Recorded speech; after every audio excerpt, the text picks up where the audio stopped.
Vamos falar agora sobre economia. Olha só, o ministro da Fazenda, Fernando Haddad, disse que o Brasil tem condições de ter um crescimento de 3% esse ano, hein?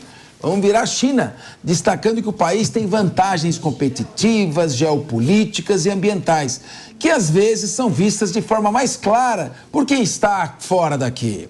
Quem está fora daqui acredita mais do que quem está aqui. Vale destacar que a projeção de alta do PIB para 2024 é de 2,2%. Em conversa com jornalistas, Haddad falou num pacto nacional dos 3 poderes para que o governo possa atingir os objetivos da área econômica. Quer dizer, o judiciário vai gastar menos, o legislativo não vai querer mais 60 bilhões de reais de emenda.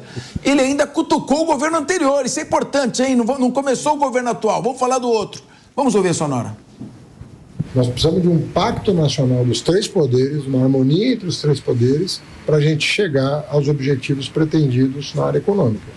Não vai ser um ministério ou um poder da República que vai resolver a herança herdada do governo anterior de absoluto desequilíbrio federativo e desequilíbrio fiscal. Daniel José, eu não tenho os números exatos, mas a herança que esse governo herdou do governo anterior foi um superávit de mais ou menos 70 bilhões de reais. E agora ele está com um déficit de quase 300 bilhões de reais. E está falando da herança. Até quando vamos ficar com narrativa, Daniel José? Pois é, o ministro ele é repleto de narrativas, inclusive quando ele fala que o Brasil tem vantagens competitivas, geopolíticas e ambientais. Pô, ministro, fala com todas as letras, é o agro brasileiro que leva esse país para frente. Fala que é o agro, fica mais fácil. Vantagens competitivas, geopolíticas, ambientais, fica muito feio, não reconhece o setor da economia que faz com que o Brasil avance cada vez mais e expanda o tamanho da nossa economia. E outra coisa, Pacto Nacional dos 3 poderes para controlar a conta pública, ministro. Faça o seu trabalho, trabalhe melhor. Controlar as contas do governo federal é uma das suas principais responsabilidades. Não coloca nas costas do legislativo e do judiciário. O judiciário não tem nada a ver com isso. E o que você está pedindo para o legislativo fazer é para ser oposição e frear as contas desenfreadas que vocês estão fazendo lá no Ministério da Economia e no governo federal. Como o Capês acabou de falar, o último governo fechou com saldo positivo. Então, isso é uma questão básica. Você não está fazendo o seu trabalho, ministro. Você não está demonstrando liderança e não está passando credibilidade que tem condições de controlar as contas públicas. Então, isso só ressalta uma impressão que muitos de nós tínhamos e ainda temos, que o senhor não é capaz de executar o trabalho que você é responsável por fazer. E assim, muita gente vai sofrer, porque a inflação vai aumentar, as consequências chegam até as pessoas. E não chegam até as pessoas que têm muitos bens, que têm condições de vida boas. Chega principalmente para quem mais sofre no Brasil, principalmente para as populações mais vulneráveis. E você, ministro, é responsável por isso. Então, faça o seu trabalho, controle as contas públicas, limite esse impulso gigantesco do Lula de querer gastar loucamente e assim o Brasil vai melhorar.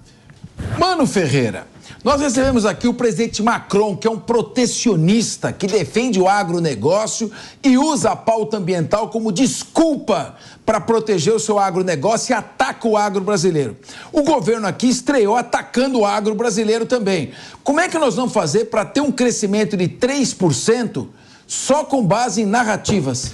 Olha, o medo que dá quando o Haddad fala em pacto nacional para atingir os objetivos do governo é que os objetivos do governo são apenas ampliação da própria arrecadação, né? Então a gente não vê nada falado pelo governo em relação ao controle efetivo das contas, ao crescimento do gasto público, que é algo estruturalmente perverso no Brasil, que tira dos mais pobres e coloca na mão daqueles que são apaniguados com o Estado brasileiro, o patrimonialismo que captura as nossas instituições e tira dinheiro do pagador de imposto. E quem paga mais imposto no Brasil é o mais pobre. E a gente vê todo esse esforço sempre no sentido não de controlar a despesa, não de cortar gasto, mas no sentido de aumentar a arrecadação num país que já paga muito mais imposto do que a média dos países emergentes. Lembrando que o líder do governo disse que tem que gastar mais, principalmente no ano eleitoral. Como é que vai crescer assim, gastando muito mais? Não tem como. Não tem como. A conta não fecha. A conta não fecha. E o que fechou, infelizmente, foi o nosso programa, porque acabou o tempo.